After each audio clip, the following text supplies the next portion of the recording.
I never paid much attention to mirrors. They were just there, an everyday part of life. I'd glance at them while getting ready, checking my hair, making sure I looked decent before leaving home. But one night, everything changed. It started small. I was brushing my teeth in the dim bathroom light when I noticed it. My reflection, just a fraction of a second too slow. I blinked. No, I had imagined it. Maybe I was tired. I leaned closer, staring into my own eyes. Nothing seemed off. I turned off the bathroom light and went to bed. I should have known that was only the beginning. A few days later, I caught it again. I was washing my hands in the kitchen, and when I looked up, my reflection was already looking at me, before I even lifted my head.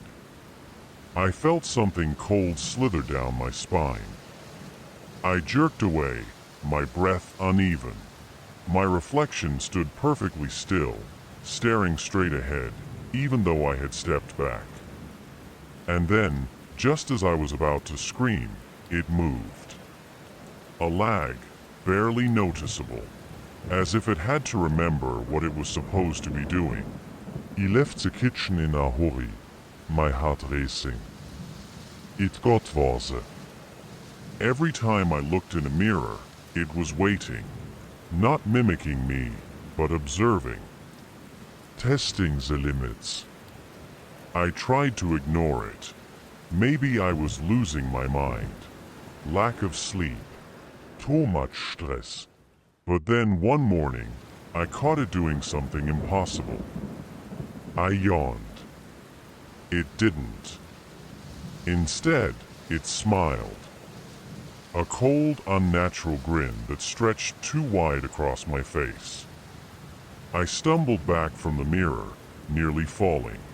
The reflection snapped back to normal, matching my horrified expression perfectly.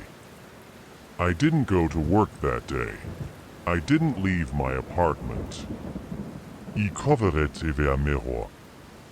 But deep down, I knew that wasn't enough, because it wasn't trapped in the glass anymore. That night, I woke up to the sound of breathing. Not my own. Slow, steady, just inches from my face.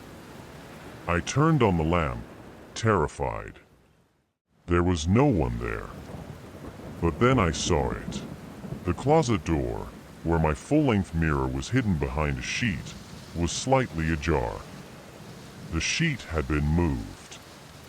I couldn't breathe. I forced myself up, creeping toward the mirror. The sheet was bunched at the bottom like something had pushed through. I hesitated. Then, with a shaking hand, I pulled it away. And there it was. My reflection, smiling. And then, it stepped forward. Out of the mirror. I couldn't move. My mind screamed at me to run, but my body was frozen in place. The thing, my reflection, stood there, solid, staring at him with my own face. And then it spoke. You've had your turn. My heart stopped. I turned to run, but the second I moved, it lunged. Cold hands wrapped around my throat. I kicked, I fought, but it was stronger. It forced me backward, toward the mirror. I thrashed as the glass became liquid, pulling me in. My body, my real body, was sinking.